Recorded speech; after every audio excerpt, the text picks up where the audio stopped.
दोस्तों, भाजपा के घर के अंदर बगावत हो गई है। कॉकरोच जनता पार्टी के आंदोलन का असर बीजेपी नेताओं के घर तक पहुंच गया है। उनकी बेटियां खुलकर कॉकरोचों के साथ आ गई हैं। भाजपा सरकार को नकार दिया है, यहां तक कि नरेंद्र मोदी को अपशब्द भी कह दिए। आखिर वो लड़कियां हैं कौन और क्यों भाजपा का किला अंदर से ढहने लगा है, बताते हैं। सबसे पहले इन्हें देखिए।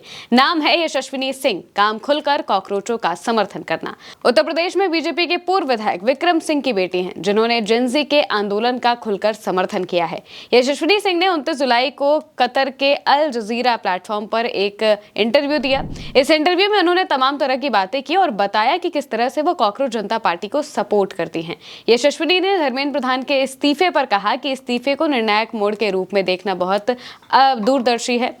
त्यागपत्र की भाषा में पछतावा जैसी कोई बात नहीं थी, जवाबदेही बिल्कुल भी नहीं है। उसकी भाषा ऐसी है जैसे उन्होंने शहादत दी हो। यशस्विनी सिंह ने कहा कि सीजेपी ने ऐसी बड़ी संख्या में गैर राजनीतिक लोगों को एकजुट करने का बहुत बेहतरीन काम किया है। ऐसे लोग आमतौर पर इनोवेटिव मैसेजिंग, मीम्स और कंटेंट के जरिए ऐसी बातचीत से दूर रहते हैं। उनका मुख्य फोकस इंस्टाग्राम था, जो कि बहुत बढ़िया था, क्योंकि वहीं पर हमने विरोध प्रदर्शन का, आम लोगों का इतना कवरेज देखा। यहाँ तक कि जिस व्यक्ति को अब शिक्षा मंत्री नियुक्त किया गया है, ईमानदारी से कहूं तो एक बहुत ही भद्दे मजाक जैसा लगता है।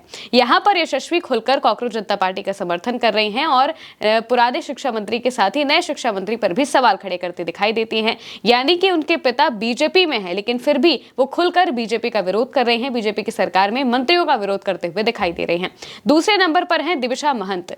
इन्होंने कॉकरोचों के प्रदर्शन में खुलकर नरेंद्र मोदी को अपशब्द कहे थे और सरकार के खिलाफ उतर गई थी। खुद वो प्रदर्शन में शामिल होने के लिए पहुंची थी। सोचने वाली बात तो यह है कि दिविशा के पिता खुद असम में हिमंत बिस्वा शर्मा की सरकार में मंत्री हैं, यानी कि वो एनडीए में शामिल हैं। फिर भी उनकी बेटी खिलाफ चली गई। 23 जुलाई को दिल्ली के जंतर मंतर पर सीजेपी के धरने के समर्थन में गुवाहाटी में प्रदर्शन हुआ था। इसमें शामिल लोगों में असम सरकार के कैबिनेट मंत्री और असम गण परिषद यानी कि एजीपी के नेता केशव महंता की बेटी भी शामिल थी।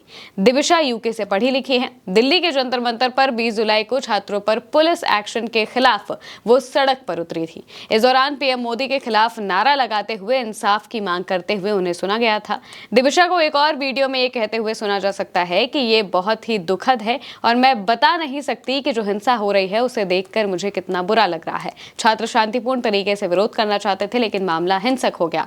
लाठीचार्ज हुआ, आंसू गैस के गोले छोड़े गए, सब कुछ हुआ। लेकिन मैं कहना चाहती हूँ, मुझे उन सभी छात्रों पर गर्व है जो उस दिन वहां पर आए और अपनी बहादुरी दिखाई और उन्होंने ही मुझे प्रेरित किया। यानी कि जो छात्र जंतर मंतर पर पीटे गए, जिन छात्रों पर लाठियां चलाई गई, उन छात्रों से ही अपना मोटिवेशन लेकर एनडीए सरकार में मंत्री की बेटी खुद प्रदर्शन में शामिल होने पहुंच जाती है। बैनर पोस्टर लेकर वो जाती हैं और साथ ही साथ लगातार नारेबाजी भी करती हैं, खोलकर प्रदर्शन का समर्थन करती हैं और यहाँ तक कि नरेंद्र मोदी को लेकर उनके कुछ ऐसे वीडियोज भी सामने आए हैं जिसमें वो अपशब्द कह रही हैं।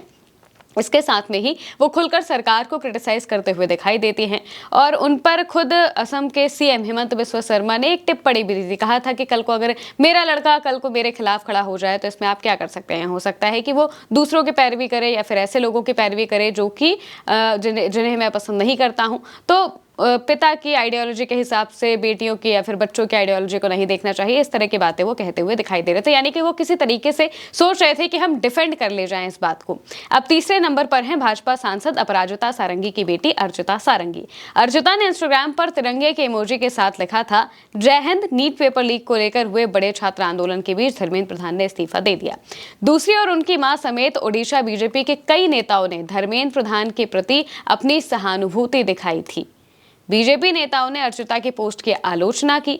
अपराजिता सारंगी ने अपनी बेटी की इंस्टाग्राम स्टोरी को लेकर विवाद पर सफाई देते हुए कहा था कि पोस्ट अनजाने में शेयर हो गई थी। हालांकि अर्चिता ने इसके बाद एक और पोस्ट किया था जिसमें लिखा था, डीपी के पीए के लिए जो निश्चित रूप से मेरी मां को मैसेज करके मुझसे पिछली स्टोरी हटाने के लिए कहेंगे, ऐसा पहले भी हो चुका है। परेशान मत होइए, मैं ऐसे नहीं हटाऊंगी। जय जगन्नाथ, जय हिंद। डीपी के पीए यानी कि धर्मेंद्र प्रधान के पर्सनल असिस्टेंट को वो एड्रेस करते हुए ये पोस्ट करती हैं और बताती हैं कि वो मुझसे ज़रूर, मेरी माँ से कहेंगे कि वो ये स्टोरी हटा दें, लेकिन मैं इसे नहीं हटाऊंगी। साथ ही साथ वो अपनी मदर का एक स्क्रीनशॉट भी शेयर करती हैं जिसमें उनकी माँ कह रही हैं इस स्टोरी को हटाने के लिए, लेकिन वो कहती हैं कि मैं नहीं हटाऊंगी। हालांकि बाद में स्टोरी हटा दी जाती है और मौजूदा वक्त में अर्चिता का इंस्टाग्राम अकाउंट भी गायब है, वो नहीं विजिबल है, यानी कि उसे डीएक्टिवेट कर दिया गया है। अपराजिता ने कहा था कि अर्चिता जेंजी हैं और उसने अपने दोस्तों के साथ मिलकर ये स्टोरी साझा की थी। जब मैंने उससे पूछा तो उससे अपनी गलती का एहसास हुआ और उसे इसने हटा दिया।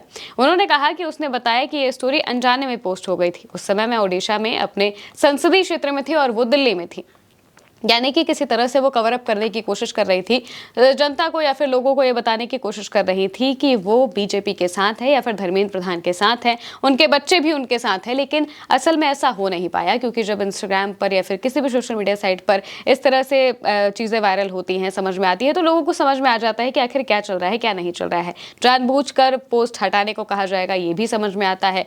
ये भी बताया जाता है कि जानबूझकर फेवर में पोस्ट करने के लिए कहा जाए। ये सारी चीज़ें अब लोग समझ चुके हैं, तक कि जो जेंजी है, जो युवा है, वो भी समझ चुका है। इसी वजह से उन्हें इन सब बातों से फर्क नहीं पड़ता। लेकिन यहाँ पर भाजपा नेताओं की इन बेटियों ने दिखाया है कि कैसे सही के साथ खड़े हुआ जाता है, कैसे अपने विचारों पर टिका जाता है, जो अपने ही परिवार के खिलाफ हो गई। लेकिन ये चीजें भाजपा के लिए ठीक नहीं है। अंदर से बीजेपी का किला ढहने लगा है। सोचने वाली बात तो ये भी है कि जब छात्रों का प्रदर्शन हो रहा था, इस बीच खुद बीजेपी के बहुत कद्दावर बड़े नेता, मंत्री जो रह चुके हैं केंद्र में, मुरली मनोहर जोशी, वो भी अपनी सरकार से सवाल पूछ रहे थे। वो भी कह रहे थे कि भाई छात्रों पर जिस तरीके से छात्रों के खिलाफ बर्बरता की जा रही है, बच्चों को पीटा जा रहा है, महिलाओं को पीटा जा रहा है, वो गलत है, वो नहीं होना चाहिए।